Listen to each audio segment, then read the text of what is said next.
Changes to Rengar, Lee Sin, Talon, Riven, and the jungle in this episode of the Patch Preview.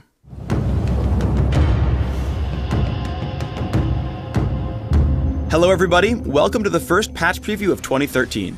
As always, we'll be talking about the changes coming into the next update for League of Legends. And though this video won't cover every single change in the patch, we have selected a few of the more delicate ones to guide you through our thought process behind these decisions.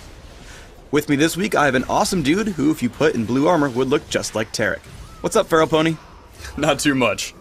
Alright, let's dive into the patch notes and take a look at the changes to Talon. Sure, so we've known Talon for a while has been dealing a little bit too much damage in teamfights, especially with his ultimate, and with all the changes in Season 3 that have really helped out, AD Assassins and AD Casters especially, this has really pushed him over the edge, so we're going to be taking that down a little bit. So we're reducing the base damage and the AD ratio on Shadow Assault. While we were looking at Talon, we found this nasty bug with Cutthroat, where the damage amplification wasn't actually applying, so we fixed the bug, but this caused a huge spike in his late game damage output, so we're also reducing the damage a bit on Noxian Diplomacy to account for this bug fix. Now, I've always found Riven to be a huge lane bully, but with the Season 3 patch, we've decided to make a few changes. What are we going to do to rebalance her?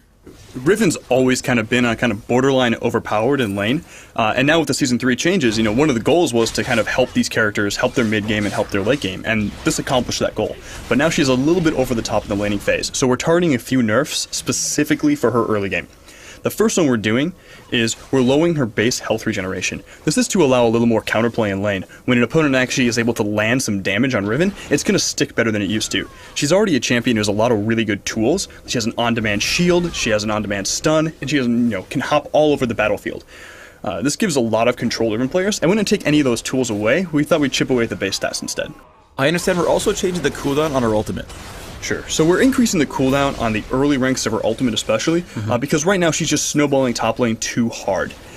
We actually like where it is, again, late game and mid game in her performance there, but the problem is if she gets an early lead on you and gets a little bit of an edge and gets a kill off, by the time you respawn and get back to lane, her ultimate's already able to be cast again, and she'll just kill you over and over and over again. And this is causing her to snowball a little bit too much out of control.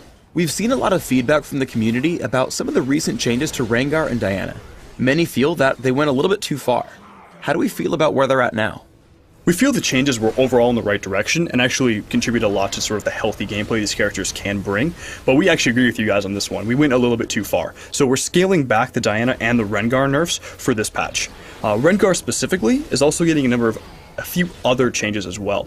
The first is we're changing the way his heal works on the Empowered Battle Roar. Before, it used to scale off at the percent of his maximum health.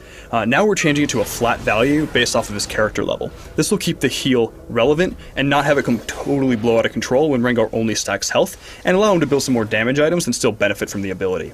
The other change we're doing is we're buffing Bonetooth Necklace a little bit.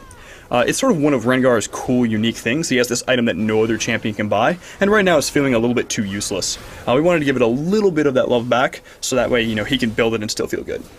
Evelyn's had a bit of a tumultuous balance history. I've heard that this week she's back on the balance board. What are we doing to her this patch? Yeah, Evelyn's always been a tricky champion to balance because her role in League of Legends is so unique. Right now I actually feel her core gameplay is pretty good. The one thing that's kind of out of line and causing her to snowball out of control is really her ultimate. It's a really strong initiation tool, gives her that durability she needs and a lot of, opening damage in a teamfight, and we actually like that a lot. There's two problems with it right now. The first problem is the cast rate is really, really long. It's far outside of her stealth detection radius, so therefore she can basically snipe people with it. We're not super happy with that, so we're bringing down the cast range to better match her stealth range. The other change we're doing is we're changing it from percent maximum health to percent current health. Right now it's too often being used as an execute, when it really should be used as an opening move.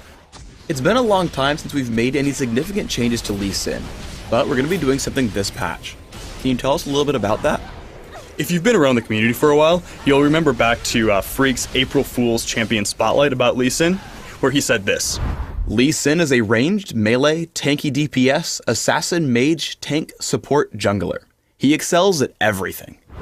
Unfortunately, that's too true at the moment. He actually fulfills all of those roles relatively effectively. So the first thing we're doing on Lee Sin is we're pulling the armor off of Iron Will. This move is really meant to be a sustain type of mechanic, help him keep it healthy in the jungle. It also doesn't need to give him that kind of durability on top of it. The second thing we're doing is we're looking at Cripple. The early ranks of Cripple, the slow percent, is coming down. It's just giving him too much gank strength, especially in the early game.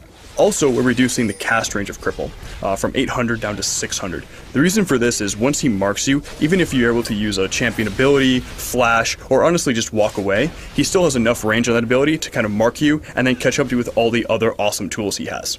We made a ton of changes to the jungle in our big preseason patch last month, but we're doing some additional tweaking now. What can you tell us about that?